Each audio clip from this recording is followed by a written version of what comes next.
ஆமென் சொல்லுங்க பார்க்கலாம்.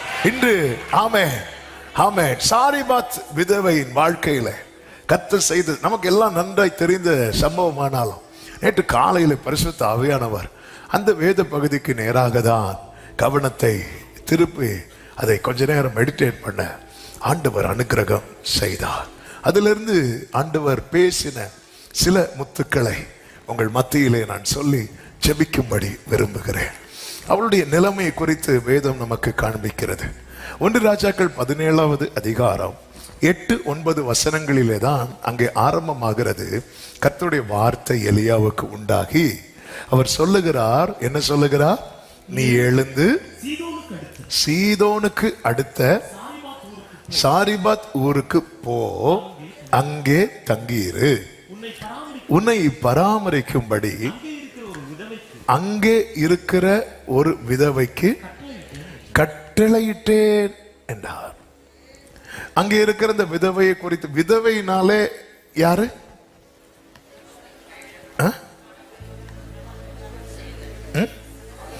கைவிடப்பட்டவள் கிடையாது, கணவனை இழந்தவள். கைவிடப்பட்டவள் இழந்தவள். உண்மையில இந்த மேட்ரு யாருக்கு தெரியாது தெரியுமா? எலியாவுக்கு தெரியும். விதவைன்னா கணவன் எழுந்தவளும் தெரியும். ஆனா அவளுடைய நிலைமையை பார்த்தீங்கன்னா, அதாவது தேசம் பஞ்சத்தால் ஏற்கனவே இழப்பை பார்த்தவள், இப்பொழுது கொஞ்சம் கொஞ்சமாய் இழந்து கொண்டிருப்பவள். கொஞ்சம் கொஞ்சமா இழந்துட்டே இருக்கிறவள். பஞ்சங்கிறது அதுதான், கொஞ்சம் கொஞ்சமா கொஞ்சம் கொஞ்சமா கொஞ்சம் கொஞ்சமா. அது மட்டுமல்ல, அவள் எத்தனை விறக பொறுக்கிறான்னு பைபிள்ல இருக்கு தெரியுமா? 2 விறகுகள். 1 ராஜாக்கள் 17வது அதிகாரம் அதனுடைய 12வது வசனத்துல இருக்கிறது. ஆமென். 2 விறகை பொறுக்குகிறேன் அப்படின்னு இருக்கும். அப்ப 2 விறகை பொறுக்கிறேன்னா அதன் அர்த்தம் என்னன்னா, அடுத்து என்னால என்ன செய்ய முடியாது? சமைக்க. அப்போ அடுத்த வேலைக்கான நம்பிக்கை கூட முற்றிலுமாக இல்லாதவள். அது மட்டும் இல்ல, அவ சொல்றா, இதை நானும் என் பிள்ளையும் சாப்பிட்டு என்ன செய்ய போகிறோம்?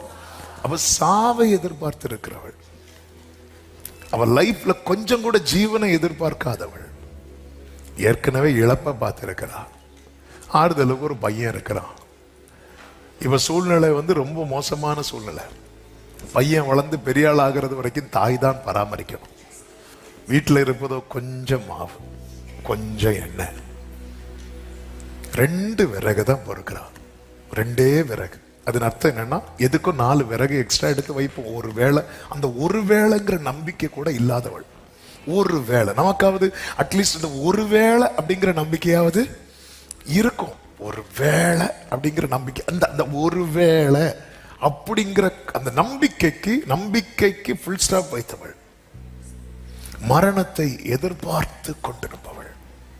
பல நேரத்தில் நம்முடைய வாழ்க்கையில கூட அப்படிதான். ஏன் பவுலே சொல்லுவார்ல, 2 கொரிந்தியர் 1வது அதிகாரத்தின் 8-9 வசனங்களிலே சொல்லுவாரு, ஆசியாவில் எங்களுக்கு நேரிட்ட உபத்திரவத்தை நீங்கள் அறியாதிருக்க எங்களுக்கு மனதில்லை. என்னவெனில், பிழைப்போம் என்கிற நம்பிக்கை அற்று போகத்தக்கதாக எங்கள் பலத்திற்கு மிஞ்சின அதிக பாரமான வருத்தம் எங்களுக்கு உண்டாயிற்று. எங்கள் பலத்துக்கு மிஞ்சின அதிக, நல்ல கவனமா கேட்கணும் இந்த வேர்டை. நீங்க எவ்வளவுதான் விசுவாச வீரர்களா இருந்தாலும் உங்க பலத்துக்கு மிஞ்சின பாரமான வருத்தம் உங்களுக்கு உண்டாகும் போது பிழைப்போம்ங்கிற நம்பிக்கை. பவுல் சொல்றார், நல்ல போராட்டத்தை போராடி ஓட்டத்தை முடித்தவர் சொல்றார். அதனால நாங்க என்ன பண்ணோம் அப்படின்னா, அதனுடைய 9வது வசனத்துல, மரணம் நாங்கள் எங்கள் மேல் நம்பிக்கையா மரித்தோரை எழுப்புகிற தேவன் மேல் நம்பிக்கையா இருக்கத்தக்க தேவன் யாரு? மரித்தோரை. இது தெரிஞ்சோம் நாங்க என்ன வரும் என்று நம்பி இருந்தோம்? மரணம் வரும் என்று நாங்கள் எங்களுக்குள்ள நிச்சயித்திருந்தோம். எப்படியும் சாவுதான். Praise the Lord. ஆமென். மரணம் வருகிறது போல இருக்கு. பாடு பரலோகமே. அந்த டைம்ல இந்த மாதிரி பாட்டலாம். ஆமென். ஹல்லேலூயா. அந்த டைம் தான் இந்த மாதிரி. அப்படிப்பட்ட மரணத்தினின்றும் அவர் எங்களை தப்புவித்தார், இப்பொழுதும் தப்புவிக்கிறார், இன்னும். ஆமென். எப்படி தப்புவிப்பார் அது தெரியாது. ஆனா நாங்க எங்க சாட்சிய சொல்ற கேளுங்க, எங்களுக்கு மிஞ்சின ஒரு பாரம் எங்க மேல ஏறிச்சு. அப்ப நினைச்சோம் இதோட எல்லாமே போச்சு, இதோட எல்லாம் முடிஞ்சதுன்னு நினைச்சோம். ஆனா ஆமே, நாங்க நினைக்கிறதுக்கு மேல அவருடைய செயல்கள், நாங்கள் நினைப்பதற்கு மேல. ஆமே. அதாவது விசுவாச ஓட்டத்தை ஓடுற பவுலுக்கே பிழைப்போம் என்கிற நம்பிக்கை இல்லாம இருக்கும்போது இந்த சாரிபாத் விதவைக்கு, ஆமென், இந்த டைம்ல நல்ல கவனிக்கணும். இதான் என் ஆண்டவருடைய இரக்கம். இந்த டைம்ல என்னுடைய ஃபெய்த்தை அளந்து எனக்கு செய்ய மாட்டார். இந்த டைம்ல அவருடைய இரக்கத்தின்படி தான் எனக்கு செய்வார்.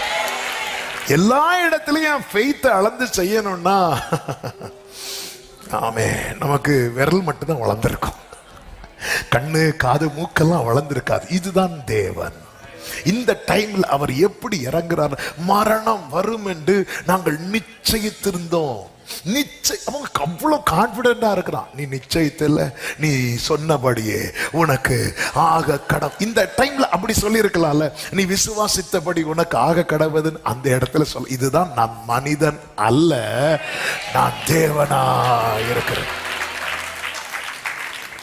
ஆமென். அதாவது அதுதான் நம்முடைய புத்தி. நம்ம ஒரு சைடை பார்த்துட்டு இன்னொரு சைடுல ஆண்டவரை கொண்டு அப்படி வைக்க கூடாது. இன்னைக்கு நிறைய பேர் ஆண்டவர் லிமிட் பண்றதே அப்படிதான். இல்ல, அந்த இடத்துல தான் பாருங்க. அப்ப இவள் இப்போ ரெண்டு விறக பொறுக்கிற, கொஞ்சம் கூட நம்பிக்கை இல்லாதவளா இருக்கிறாளே, நான் இவளுக்காக என்னெல்லாம் பிளான் வச்சிருக்கிறேன், ஆனா அட்லீஸ்ட் ஒரு எக்ஸ்ட்ரா ஒரு விறகு இல்ல. அவ்வளவு நிச்சயம் அவளுக்கு எப்படியும் சாக போறோம். எதுக்கு தேவையில்லாம எதுக்கு குனிஞ்சு நிமிரணும்? அதாவது ஒருத்தன் உழைச்சு உழைச்சு உழைச்சு உழைச்சு உழைச்சு கடைசி எலும்பு முறிகிற டைம் வரும்போது விருதாவா உழைக்கிறேன், யாருக்கு நான் உழைக்கிறேன்? ஆமென். சாலமோன் சொல்றா, நான் சேர்த்து வைக்கிறத, நான் கஷ்டப்பட்டு சேர்த்து வைக்கிறத என் பிள்ளைன்னு சொல்லி வரவன் கஷ்டப்படாம அனுபவிக்கிறான். இதை பார்த்தா என் மனசுக்கு சஞ்சலமா இருக்கு. நிறைய பெற்றோருடைய வருத்தமே அதுதான். இதை பார்த்தா எதுக்கு எதுக்கு? ஆமென். எப்படிங்க இருக்கும்?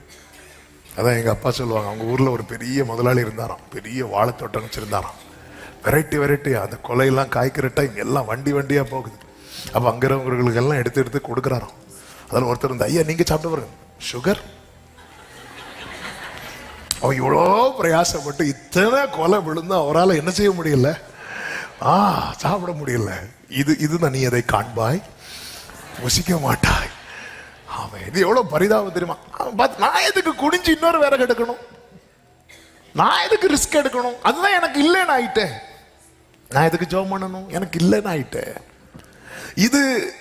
இந்த முடிவை அவள் எடுத்தது லைஃப் போர் அடிச்சதுனால இல்ல. சிலர் போர் அடிக்குன்னு சாவாங்க. அப்படி ஒருத்தங்க என்கிட்ட சொன்னாங்க, ஒரு குறிப்பிட்ட இடத்துக்கு போகும்போது, எல்லாமே இருக்கு பாஸ்டர், வாழ்க்கையில என்ன தெரியல, சரி அப்ப செத்துடலாம் நினைச்சேன். கொஞ்சம் தள்ளியே நீ இப்போ வாங்க சேர்ந்து போன்னு சொல்லிட்டாருனா, எல்லாமே இருக்கான, ஆனா என்னன்னு தெரியல, கல்யாணம் பண்ணி பார்த்தாச்சு, இருக்கு, பிள்ளைங்க இருக்காங்க, என்ன ஒரு வெறுமே இருந்துட்டு இருந்தேன். அதனால செத்துடலாம் நினைச்சேன். சரி இங்க ஒரு மீட்டிங் நடக்குன்னு கேள்விப்பட்டு வந்தோம். ஆனா எனக்கு இப்ப அந்த எண்ணம் போயிட்டு, அந்த சாட்சி சொல்றதுக்கு தான் வந்தார். ஆமே, எல்லாமே வாங்கி வச்சிருக்காரு வீட்டுல. கயிறு வச்சிருந்தாராம். கயிறு எதுக்குன்னா மனைவி கட்டி போடுறதுக்கல்ல, தூக்கு போட. அப்புறம் விஷம், அதாவது என்னெல்லாம் உண்டோ எல்லாத்தையும் செட் பண்ணி வச்சுட்டு நோட்டீஸ் பார்த்துருக்கிறார். அப்போ இங்கே மீட்டிங் நடக்குது, சரி நம்ம எதுக்கும் மீட்டிங் அட்டன் பண்ணணும் சொல்லிட்டு காலைல மீட்டிங் அட்டன் பண்ணிட்டு அப்படி வெயிட் பண்ணிட்டே நிற்கிறார். வெயிட் பண்ணிட்டு லாஸ்ட்டில் உங்ககிட்ட ஒரு 2 நிமிஷம் பேசணும் அப்படின்னு சொல்லிட்டு அன்னைக்குள்ள செய்தி அவருடைய மனசை மாற்றி இருக்கிறார். இவ இப்படி தீர்மானிச்சது வேற ஆப்ஷன் இல்லை, எனக்கு வேற ஆப்ஷன் இல்லை. ஹல்லேலூயா. யாரும் இல்லை என்று நான் அழுத போது தாயை போல என்னை தேடி வந்த தெய்வம் இயேசுதா, என் இயேசுதா, இயேசுதா, என் இயேசுதா. யாரும் இல்லை என்று நான் எழுத போது தாயை போல என்னை தேடி வந்த தெய்வம் இயேசுதா, என் இயேசுதா, இயேசுதா.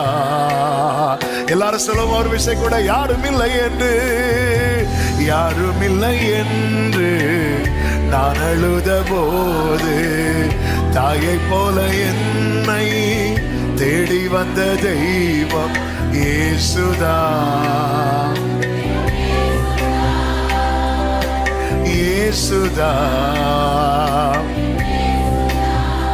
ஆமே. வியாதியின் படுக்கையிலே நான் இருந்த வேளையிலே, வியாதியின் படுக்கையிலே நான் இருந்த வேளையிலே, காயங்களை ஏற்றவரே, காயங்களை ஆற்றினீரே, காயங்களை ஏற்றவரே, காயங்களை ஆற்றினீரே, காயங்களை ஏற்றவரே, காயங்களை ஆற்றினீரே, காயங்களை.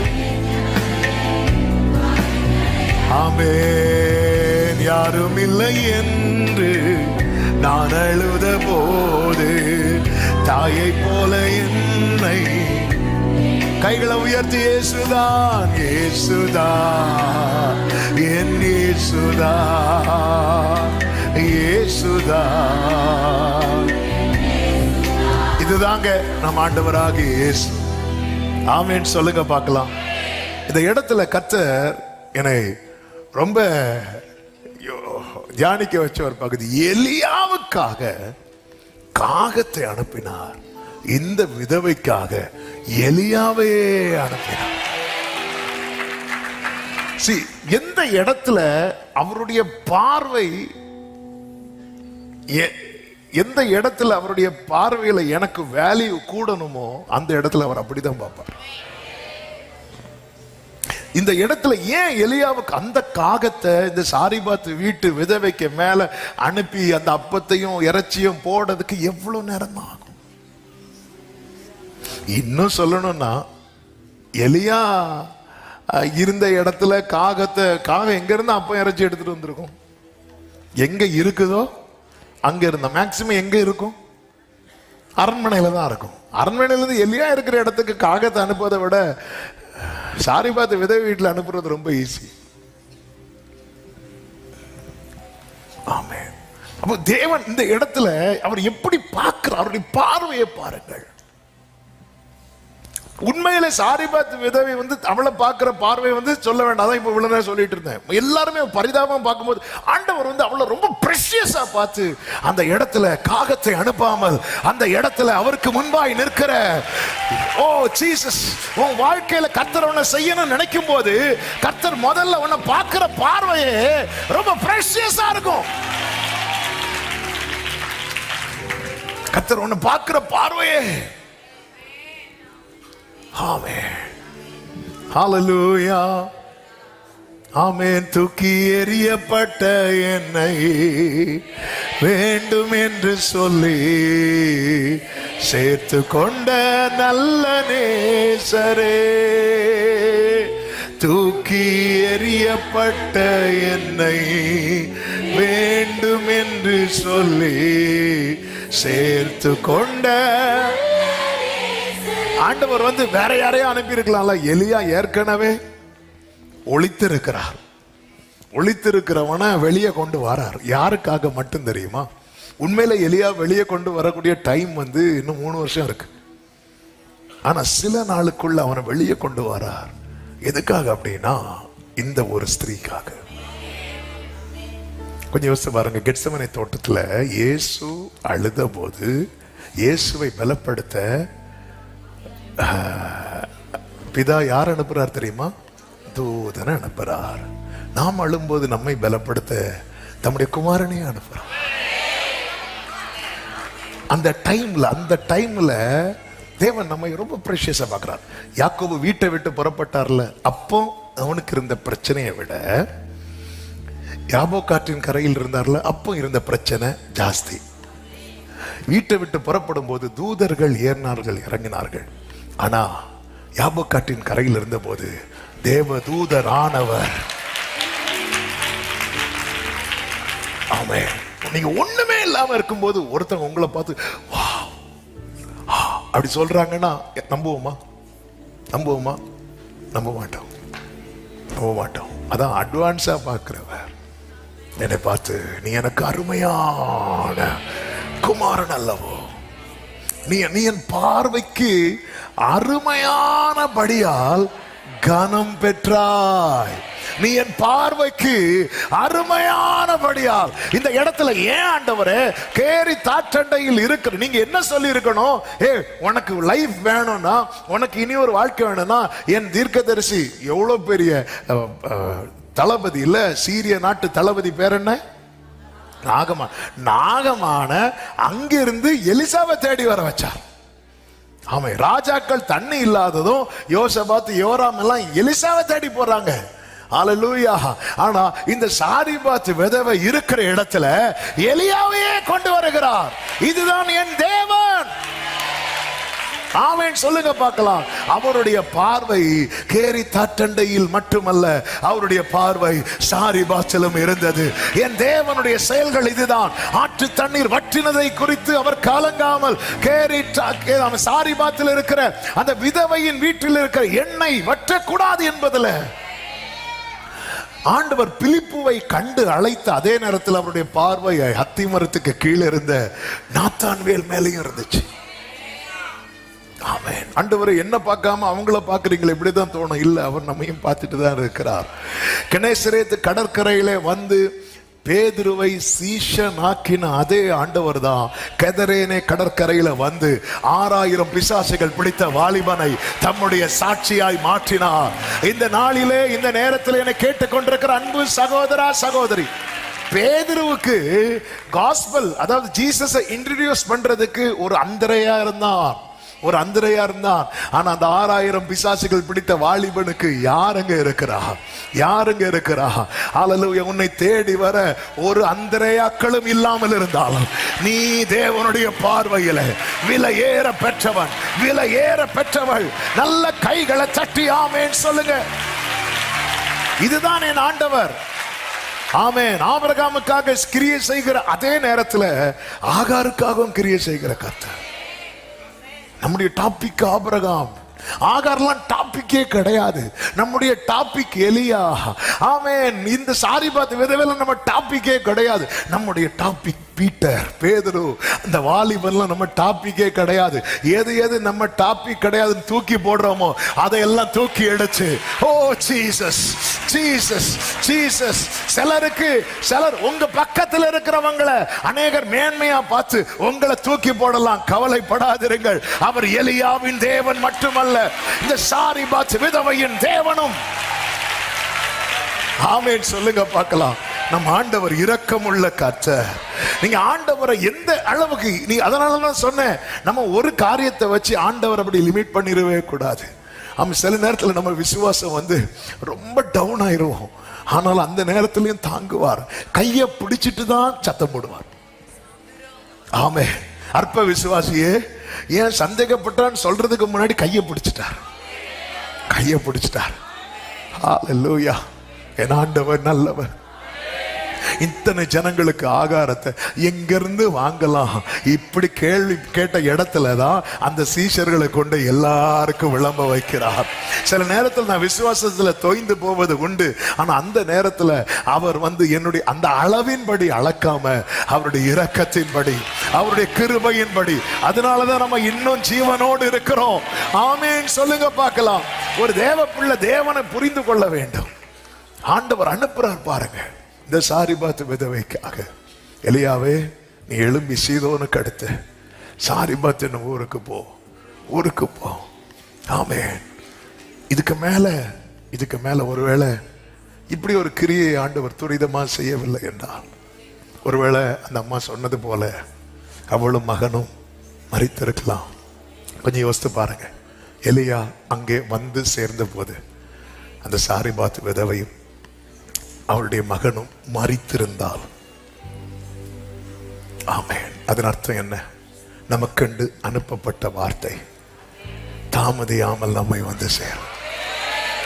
வேதம் சொல்லுகிறது, அவருடைய சொல் மகா தீவிரமாய் சொல்லுகிறது. தெரியாது இந்த எலியா வர்றது வரைக்கும், இந்த சாரிபாத் விதவைக்கு தெரியாது. சில வார்த்தை வர்றது வரைக்கும் நமக்கு எதுவுமே தெரியாது. ஆனா வேர்டு வந்ததும் ஆமென் சொல்லுங்க பார்க்கலாம். ஹல்லேலூயா, ஆமென். அது மாத்திரமல்ல, ஆண்டவர் பாருங்க சொல்லும் போது எப்படி சொல்லி இருக்கணும் தெரியுமா? அங்க ஒரு விதவை இருக்காப்பா, நீ எப்படியாவது அவளை, நீ போனா அவ ஆசீர்வதிக்கப்பட்டுருவா, அவ சாக கிடக்கிறா, பையனுக்கு சாப்பாடு இல்லாம, இப்படிதானே சொல்லி இருக்கணும். ஆண்டவர் எப்படி சொல்றாருன்னா, உன்னை போஷிக்கும்படிக்கு நான் ஒரு விதவைக்கு கட்டளையிட்டேன். அப்ப எலியா கிட்ட என்ன சொல்றாருன்னா, சாரிபாத்துக்கு போ, அங்கே உன்னை பராமரிக்கும்படிக்கு 1 ராஜாக்கள் 17:9 அங்கே இருக்கிற ஒரு விதை. அங்க எத்தனை விதவைங்க இருப்பாங்க? நிறைய. அப்ப இந்த இடத்துல கர்த்தர் என்ன சொல்றாருன்னா, ஊர் சொல்றார், ஒரு அடையாளத்தை சொல்றார். எதை சொல்லல தெரியுமா? பேர் சொல்லல.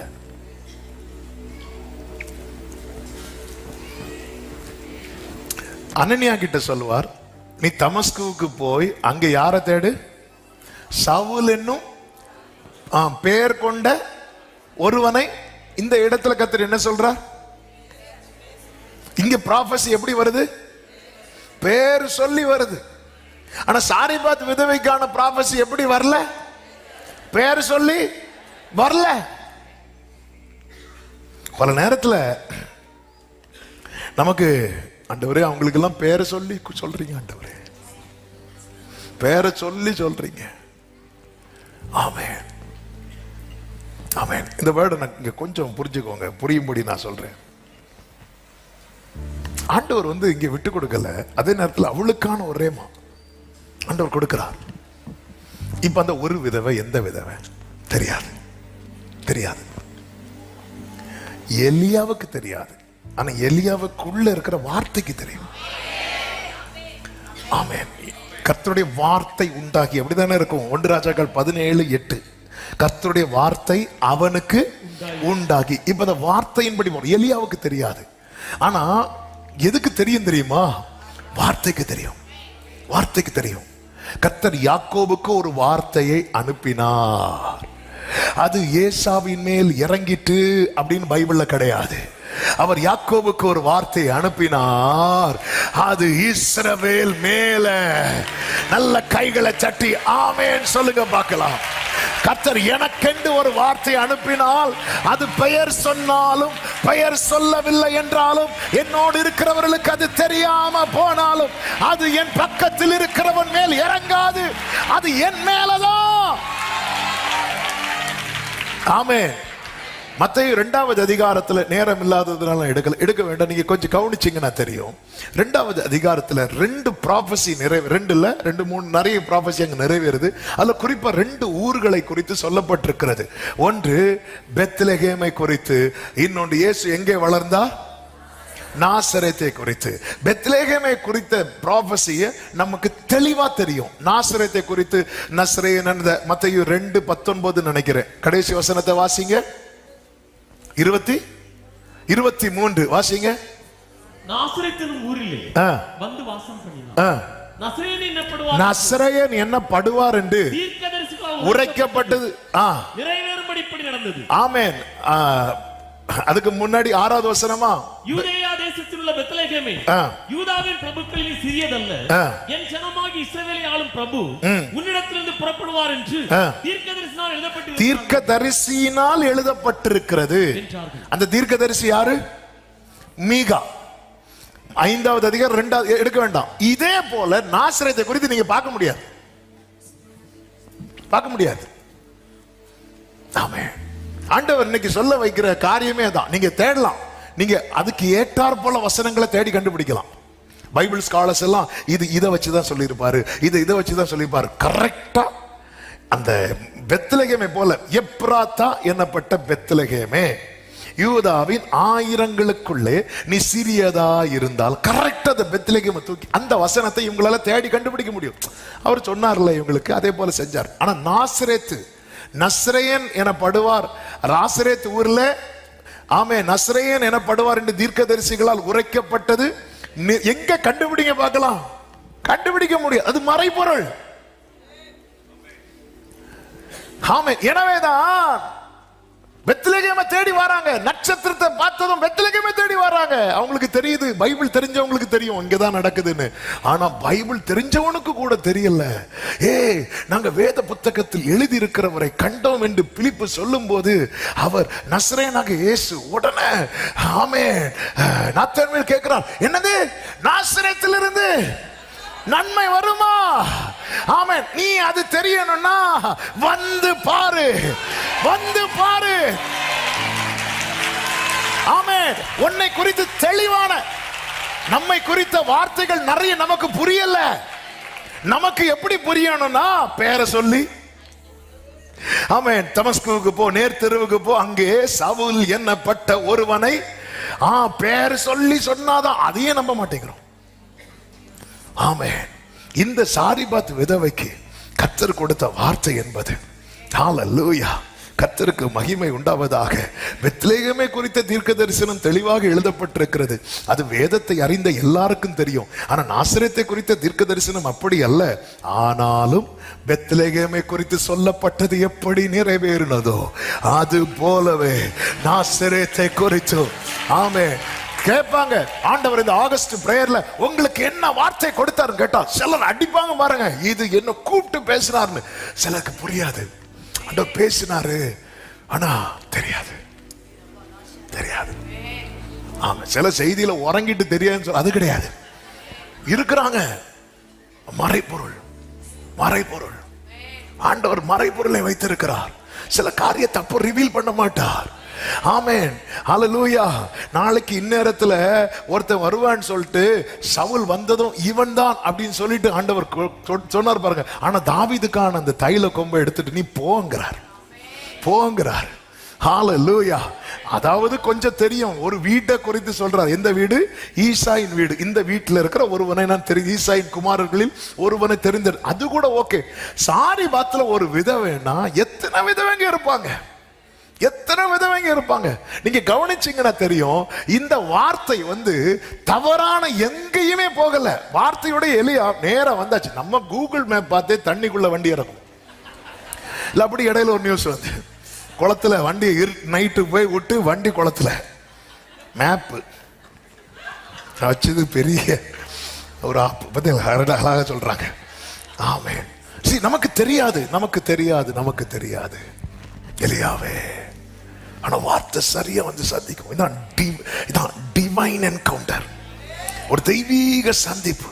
நீங்க கவனிச்சீங்கன்னா தெரியும். எலியா புறப்பட்டு போகிறான். 10வது வசனம் 1 ராஜாக்கள் 17:10 வாசியுங்கள். அப்படியே அவன் எழுந்து சாரிபாத்துக்கு போனான். அந்த பட்டணத்தின் ஒலிமுக வாசலுக்கு அவன் வந்தபோது அங்கே ஒரு விதவை. என்ன டைமிங்! இங்க விதவை எல்லாம், இங்க எத்தனை விதவைகள் கேட்டா பெரிய லிஸ்டே வரும், பெரிய லிஸ்டே வரும். ஆனா அந்த வாசலுக்குள்ள நம்ம ஆளு என்று ஆனதும் அங்கே ஒரு விதவை விறக பொறுக்கிட்டே இருந்த. அதன் அர்த்தம் என்ன? எத்தனை பேர் இருந்தாலும் ரூத்தே நீ போவாஸ் கண்ல தென்படுவ.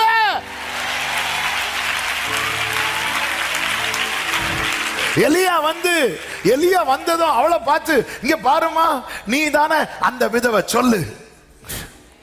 இல்ல, எலியாவுக்கு இப்போ என்ன தேவைன்னா, நடந்து வந்த டயர்ட்ல கொஞ்சம் தண்ணி குடிக்க கொடு, அப்படிதான் கேட்கிறார்.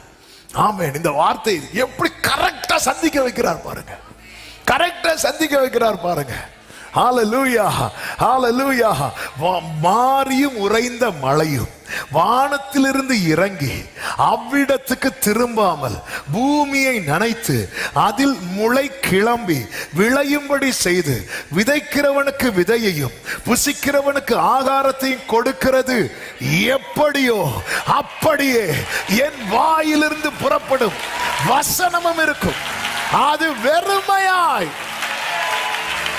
எத்தனை பேரு, எத்தனை லெட்டர் பாருங்க. இப்போ இந்த அம்மா இறந்துட்டாங்கன்னு வைங்களேன், எலியா போயிட்டு திரும்பி வந்திருப்பார்ல, திரும்பி வந்துட்டுனாலே ஆமே அந்த வேர்டு அங்க தோற்றுட்டு இருந்தான்னு அர்த்தம்.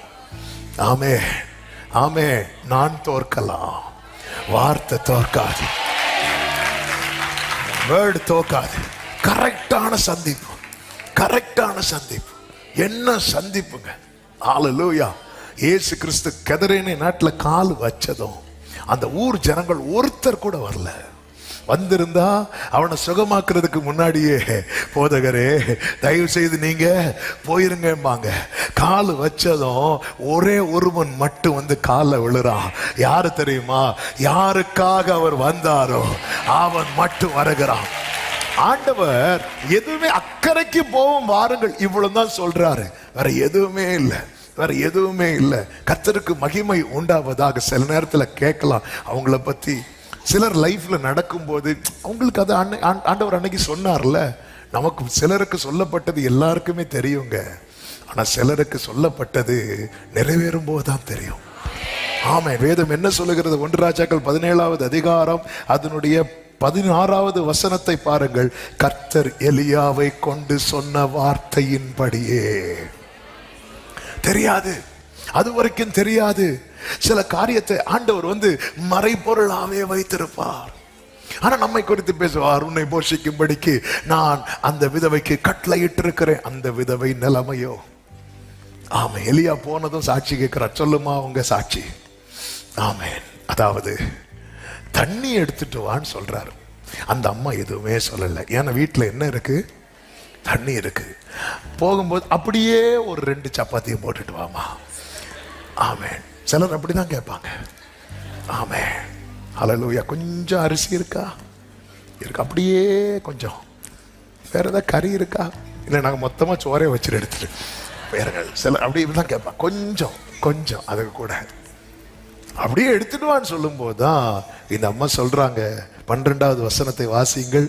அதற்கு அவள், பானையில் ஒரு பிடி மாவும் கலயத்தில் கொஞ்சம் எண்ணெயுமே அல்லாமல் என்னிடத்தில் ஒரு அடையும் இல்லை என்று, என்னிடத்தில் ஒரு அடையும் இல்லை என்று உம்முடைய தேவனாகிய கர்த்தருடைய ஜீவனை கொண்டு சொல்லுகிறேன். இதோ நானும் என் குமாரனும் சாப்பிட்டு செத்து போக அதை எனக்கும் அவனுக்கும் ஆயத்தப்படுத்துவதற்கு 2 விறகு பொறுக்குகிறேன் என்றாள். அவளுக்கு இன்னும் தெரியல கர்த்தர் எனக்காகவே அனுப்பி இருக்கிறார். இன்னும் தெரியல. ஆனா இந்த ஒரு வசனத்தை இத ஜீசஸ் சொல்லுவார் பாருங்க. எனக்கு அந்த வேர்டு ரொம்ப பிடிக்கும்.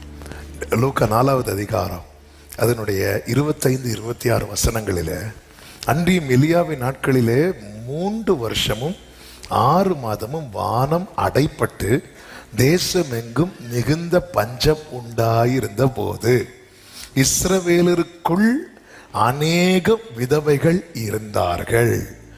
ஆயினும் எலியா சீதோ நாட்டில் உள்ள சாரிபாத்து அப்படி சொல்லப்பட்டிருக்கிறது, ஊரில் இருந்த ஒரு விதவையினிடத்திற்கு அனுப்பப்பட்டானே அல்லாமல் மற்றொரு தீனிடத்திற்கும். சத்தமா ஒரு ஆமென் சொல்லுங்க பார்க்கலாம். ஓ ஜீசஸ், என்ன அதன் அர்த்தம்? உனக்கென்று தேவன் ஒரு வார்த்தை அனுப்பினா வரிசையில எத்தனை பேர் இருந்தாலும், ஹல்லேலூயா ஹல்லேலூயா. ஆனா யாருக்கு அனுப்புறாரோ அவங்க நிலைமைய பார்த்தா ஏமா கொஞ்சம் தண்ணீர் கூடவே கொஞ்சம் அப்பம் எடுத்து, ஏன்னா அவ்வளோ அப்படி நடந்து வாரார். ஆற்றுக்கு கேரி தாற்றுண்டையில இருந்து சாப்பிட்ட போராட்டா கறியெல்லாம் நடந்ததுலே சீரன் ஆயிட்டு. ஆமென் ஹல்லேலூயா. நான் இப்படிதான் முந்தி நானும் என்னுடைய கசின் பிரதர் ஒருத்தரும் நம்ம இங்கேருந்து வாக்கிங் போகலான்னு சொல்லிட்டு இங்கேருந்து நடந்து பாரதிபுரம் தாண்டி போகிறோம். டயர்டில் ஒரு கடையில் ஏறி பரோட்டா சாப்பிட்டுட்டு அப்புறம் பஸ்ஸில் வந்தோம். இதே போலதான் சிலர் வாக்கிங்னு போவாங்க பாருங்க, போயிட்டு கடையில 2 வடை 1 டீ முடிஞ்சு வாக்கிங் முடிஞ்சு. எலியா கேரி தாட்டண்டையிலிருந்து ஊரு விட்டு ஊர் வந்து, ஏமா கொஞ்சம் தண்ணி கொடுமா, அப்படியே கொஞ்சம் அப்பம் சொல்லும் போது, இங்க பாருங்க, என்னிடத்தில் கொஞ்சம் மாவு கொஞ்சம், நான் தண்ணி எடுக்க போறதை பார்த்ததும் எனக்கு எல்லாம் இருக்குன்னு நினைக்காதீங்க. ஆனா இந்த அம்மாவுடைய ஒரு குவாலிட்டி என்னன்னா, இருந்தா கொடுப்பாங்க. ஆமா, எனக்கு நிறைய பேர் பாருங்க, அதாவது சொல்லுவாங்க, இதை மனம் இருக்கிறவனிடத்தில் பணம் இல்லை, பணம் இருக்கிறவனிடத்தில் மனம் இல்லை. ஆனா சிலருக்கு பணம் இல்லாத போது மனம் இருக்கும்.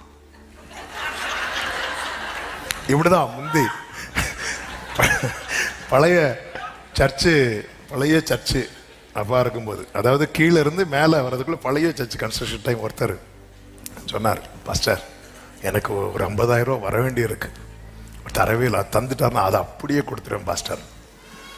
அவர் என்ன நம்பிக்கையில் சொன்னார்னா, அது தரதுக்கு வாய்ப்பே, ஏன்னா 10 வருஷத்துக்கு மேல ஆச்சு.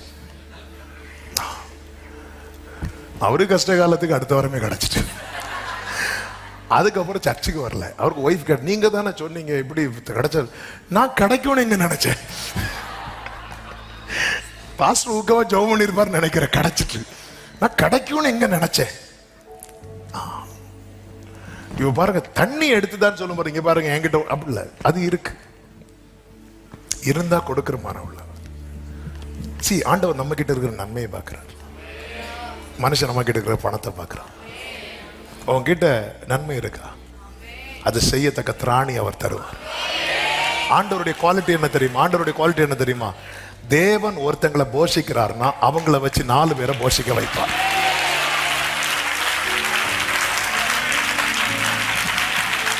நான் தேவனால் போஷிக்கப்படுறேன் அப்படி சொல்றவங்க சத்தம் ஆமென் சொல்லுங்க. உங்களை வச்சு 4 பேரையாவது போஷிக்க வைப்பார். அதனாலதான் இது இந்த அம்மாக்குள்ள நன்மை இருக்கு, நன்மை இருக்கு, நன்மை இருக்கு. ஆனா அதை செய்யத்தக்க ராணி இல்லை. அவ்வளவுதான், அவ்வளவுதான். என்னில் நற்கிரியை தொடங்கினவர் கிறிஸ்துவின் நாள் மட்டும் நடத்திடுவீர், சகலத்தையும் நீர் செய்ய வல்லவர், என் வழியாய் செய்து. அதனால ஆண்டவரே வந்துட்டாங்கப்பா, வைக்கிறதுக்கு ஒண்ணுமே இல்லை.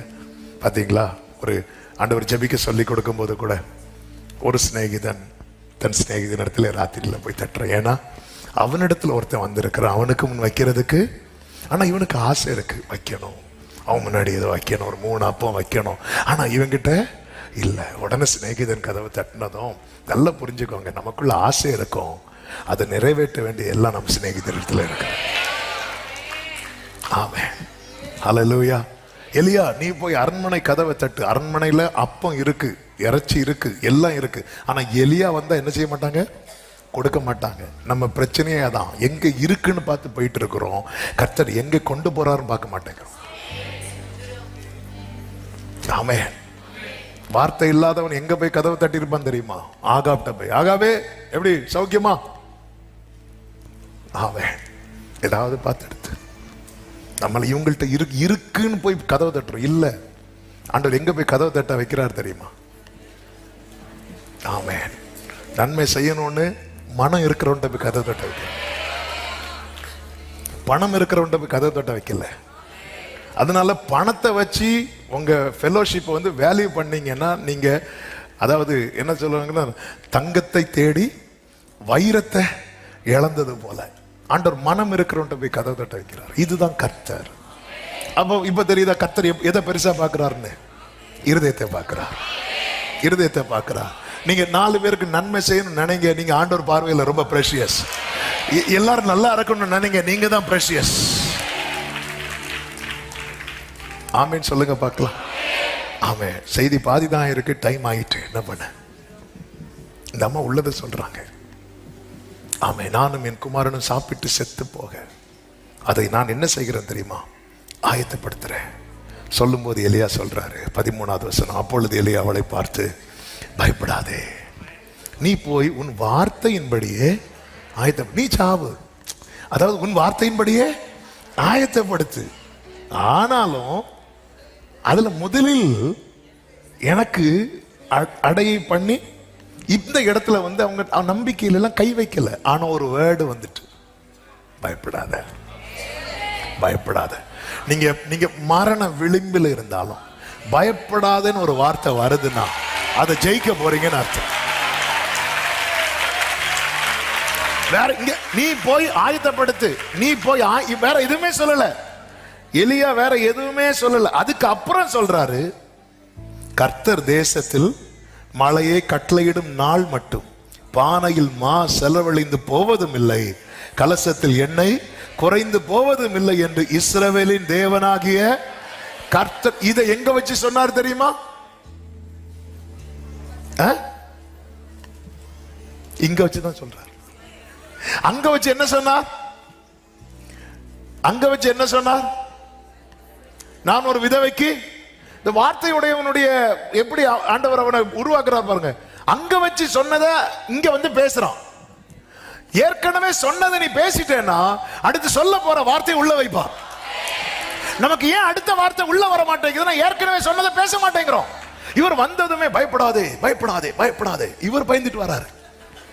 இல்ல இங்க பாரு, நீ ஆயத்தப்படுத்து, நீ எனக்கு சாப்பாடு கொண்டு வா, நீ. அதுதான் ஆண்டவர் சொன்னார், நான் உனக்கு உன்னை போஷிக்கும்படிக்கு விதவைக்கு கட்டளையிடுவேன், நீ தண்ணி எடுத்துட்டு வா, கொஞ்சம் அப்பம் எடுத்துட்டு வா. அவன் பெரிய பாட்டு பாடுறான், நாங்க எங்களுக்கு கொஞ்சம் எண்ணெய் கொஞ்சம் அப்பமே இல்லாம். இல்ல இல்ல, நீ முதல்ல சரி நீ சொன்னதுபடி ஆயத்தம் பண்ண, ஆயத்தம் பண்ணி இந்த ஃபர்ஸ்ட் அப்பத்தை எனக்கு கொண்டு வா. இது காட்ஸ் வேர்ட். இது எலியாவுக்கு கொடுத்த ரேமா. சூழ்நிலையவன் பார்க்கல.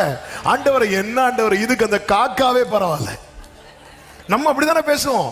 அவன் அதை பார்க்கல, அவனுக்கு அது ஒரு மேட்ரு தெரியல. என்ன கர்த்தர் கொண்டு எனக்கு வார்த்தையை வச்சு வந்திருக்கிறேன் இந்த இடத்துல, நானும் சாக மாட்டேன், என் மூலம் இவங்களையும் சாக விட மாட்டான். உங்களுக்கு ஒரு வார்த்தையை தந்து அனுப்புறாரா, அந்த வார்த்தை முதல் உங்களில் வெளிப்படட்டும். அடுத்தடுத்த வார்த்தைகள் உங்களுக்குள்ள இருந்து தீர்க்க தரிசனமாய் வெளிப்படும். நீ முதல்ல போய் எனக்கு கொண்டு வா, எனக்கு கொண்டு வா, அவ்வளவுதான்.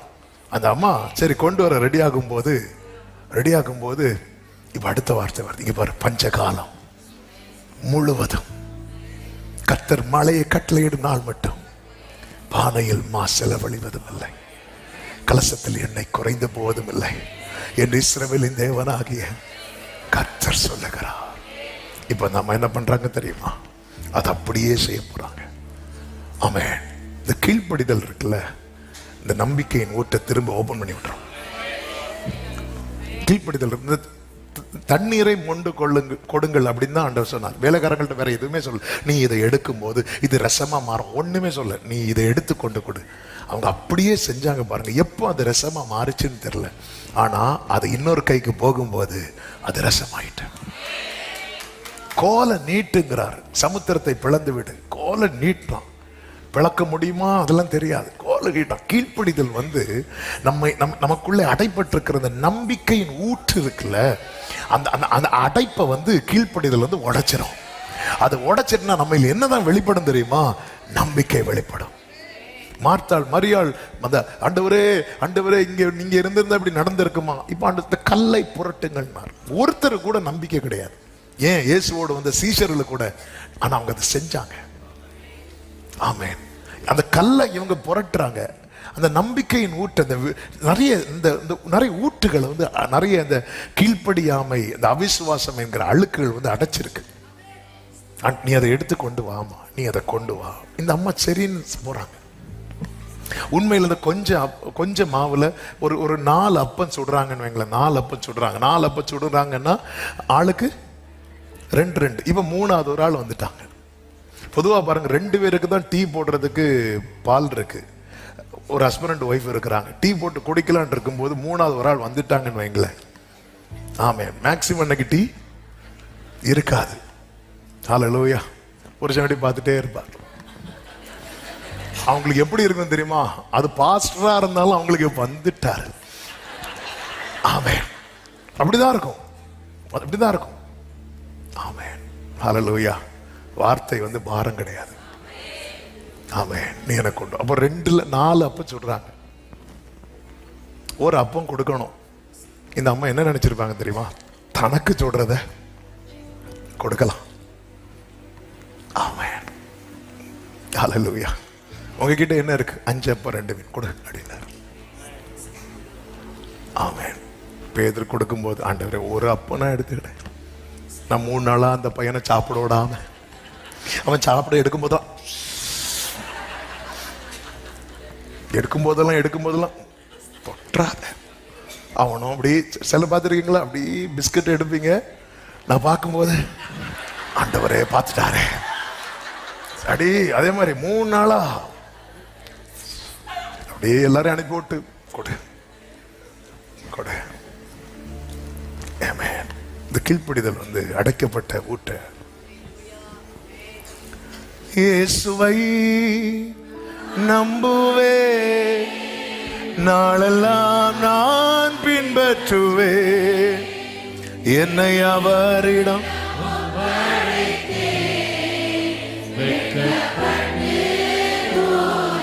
15வது வசனத்தை வாசிங்க, ஜெபிக்கலாம், டைம் ஆயிட்டு. ஆமென். அவள் போய் எலியாவின் சொற்படி செய்தாள். அவளும் இவனும். அடுத்த வார்த்தை பாருங்க, இந்த மேட்டர் நடக்கிற வரை மொத்தம் 3 நபர்கள் தான். யாரெல்லாம்? எலியா, விதவை, மகன். ஆனா காரியம் கர்த்தர் அந்த கீர்த்தி உள்ள நாட்டை எழும்ப பண்ணினதும் ஒரு பெரிய கூட்டமே சாப்பிடுது.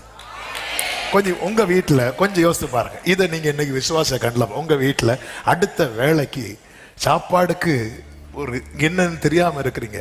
இப்ப விசுவாச கண்டல உங்க வீட்டுல ஒரு பெரும் கூட்டம் வந்திருந்து நீங்க ஒரு பெரிய விருந்து வைக்கிட்டு சாப்பிடுறத கொஞ்சம் இமேஜின் பண்ணி பாருங்க. ஆமென். ஹல்லேலூயா. நான் சொல்றது ஒரு குறிப்பிட்ட காரியத்தை வச்சு, அதே போல உங்க பாருங்க, அநேக நாள் பஞ்சகாலம் முழுவதும் வீட்டார் எல்லாரும் வந்துட்டாங்க. இப்போ ஆமென், எல்லாரும் தேடி வராங்க. வார்த்தை எலியா இந்த வீட்டுக்குள்ள வந்ததும் சொந்தங்கள்லாம் வர ஆரம்பிச்சிட்டாங்க. வார்த்தை உங்க வாழ்க்கையில வந்ததும் எல்லாரும் வந்துருவாங்க.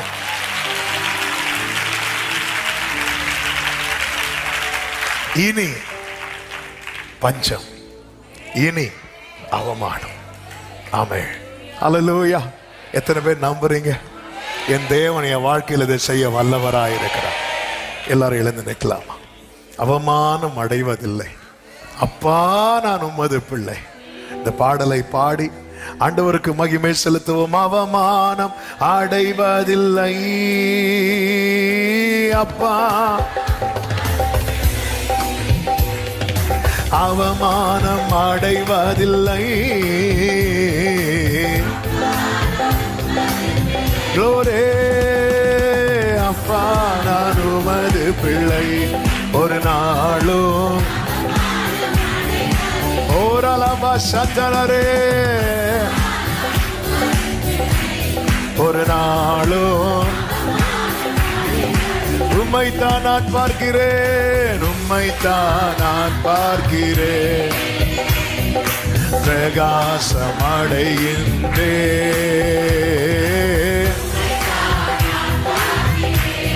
ஓரலமதனரா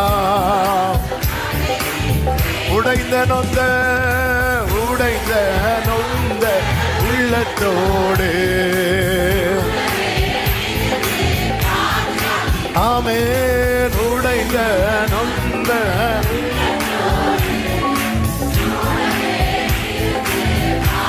க்ளோரி. அநேக துன்பங்கள் சேர்ந்து வந்தாலோ ஆமென், அனைத்து நின்றும் நீ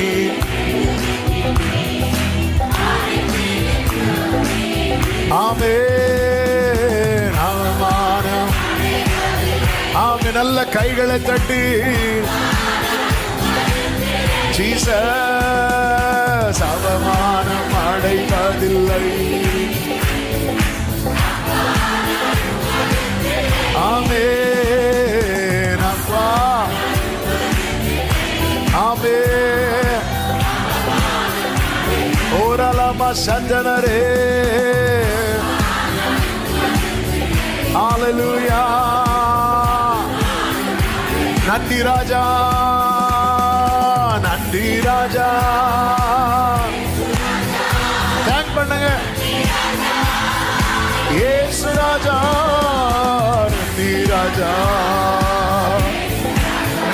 ஆண்டவரே. நன்றி ராஜா, நன்றி ராஜா.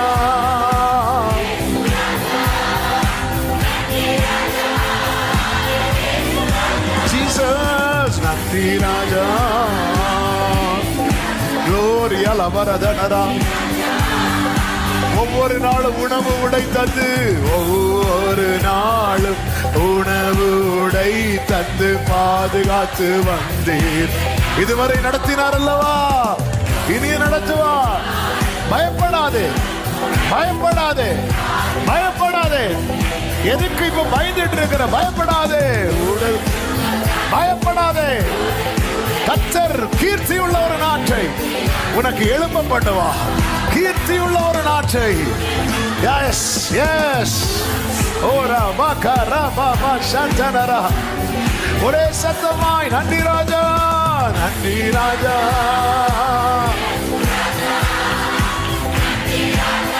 ஆமே ஆமே. நன்றி ராஜா. இயேசு ராஜாவே. ஆமே. நன்றி ராஜா, நன்றி ராஜா, நன்றி. உடரா லரா லரா தரா லரா பரா கரா. ஆமே. ஓடரபா சந்தர பல வரதடரோ. ஹல்லேலூயா. நல்ல கரங்களை தட்டி தேவனுக்கு மகிமை. நல்ல கரங்களை தட்டி நம்பிக்கையோடு, நம்பிக்கையோடு ஒரு பெரிய விருந்து உங்க வீட்டுல வைப்பீங்க. அநேகர் வந்து சாப்பிடுவாங்க. கர்த்தர் உங்க வாழ்க்கையை மாற்றுவார். உங்கள் தரித்திரத்தை மாற்றுவார். உங்கள் அவமானத்தை மாற்றுவார். உன்னை தேடி வரும் வார்த்தை, உனக்காக அனுப்பப்பட்ட வார்த்தை உன் வாழ்க்கையில் நிறைவேறும். உன் கண்கள் அதை காணும். ஆமென் என்று சொல்லி கரங்களை தட்டி Thank you Jesus. ஹல்லேலூயா. வலது கரத்தை உயர்த்தி இடது கரத்தை இருதயத்தில் வைத்து, ஆண்டவரே ஒரு வார்த்தை இருதயத்திலிருந்து சொல்லுங்க. நீர் செய்ய நினைத்தது தடைபடாது. தேவரீர் சகலத்தையும் சகலத்தையும் செய்யவும். நீர் செய்ய நினைத்தது தடைபடாதப்பா. நான் நம்புவேன், நம்புவேன் உம்மை மட்டுமே என் வாழ்வின்.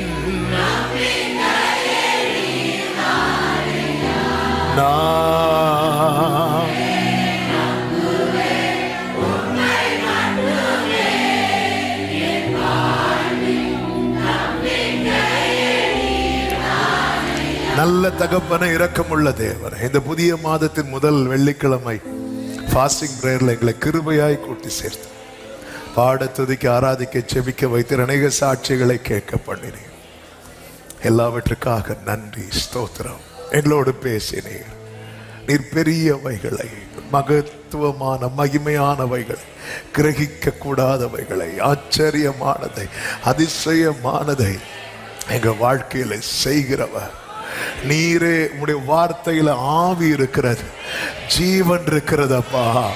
ஆண்டவரே, அந்த வார்த்தை இருக்கிற இடத்துல உயிர்த்தெழுதலின் வல்லமை கிரியை செய்யும் ஆண்டவரே. ஆமென். சாப்பிட்டு சாகிறதற்காக ஆயத்தப்படுத்தினவளை வாழ்வதற்காக மாத்திட்டீங்களேப்பா. அடுத்த வேலைக்கு என்னன்னு தெரியாம மூணாவது ஒரு விறகை எடுக்க எந்த அளவுக்கு யோசித்தாலும் மனசு வரல. ஏன்னா இனி ஒரு வாய்ப்பே இல்லை. அந்த இடத்துல நீர் எலியாவை அனுப்பி, வார்த்தையை அனுப்பி ஒரு பெரிய கூட்டத்துக்கு ஆசீர்வாதமாய் நிறுத்தினது போல அநேகர் வாழ்க்கையில நீ செய்ய போகிற தயவுக்காக ஸ்தோத்திரம், ஸ்தோத்திரம். யாக்கோபுக்கு அனுப்பின வார்த்தை அது இஸ்ரவேல் மேல்தான் இறங்கும், ஏசா மேல இறங்காது. ஆமென், ஆமென். எங்களுக்குன்னு நீங்க சொல்லி இருக்கிறீங்க. அது ஆண்டவரே ஒருவேளை எங்களுக்கு புரியலைனாலும் அது நிறைவேறும்பா, அது நிறைவேறும்பா. நீ செய்ய நினைத்தது ஒன்றும் தடைபடா. அவருடைய வாழ்க்கையை மறுரூபப்படுத்தும், மாற்றத்தை காணப்படும், சாட்சியாய் நிறுத்தும். மகிமை, கனம், துதி, ஸ்தோத்திரங்கள் எல்லாம் உமக்கே செலுத்துகிறோம். இரட்சகர் இயேசுவின் நாமத்தில் பிதாவே ஆமென். சேர்ந்து சத்தமாய் சொல்லுவோம். என் ஆத்துமாவே கர்த்தரை ஸ்தோத்திரி, முழுமே அவருடைய பரிசுத்த நாமத்தை ஸ்தோத்திரி. என் ஆத்துமாவே கர்த்தரை ஸ்தோத்திரி, கர்த்தர் செய்த சகல உபகாரங்களை மறவாதே. ஆமென். நம்முடைய கர்த்தராகிய இயேசு கிறிஸ்துவின் கிருபையும் பிதாவாகிய தேவனுடைய அன்பும் பரிசுத்த ஆவியானவருடைய ஐக்கியமும் சிநேகமும் பாதுகாவலும் நம் அனைவரோடும் எல்லா பரிசுத்தவான்களோடு கூட கர்த்தருடைய வருகை மட்டும் தங்கியிருப்பதாக. ஆமென். ஹல்லேலூயா. God bless you. கர்த்தர் உங்களை ஆசீர்வதிப்பாராக. ஆமென்.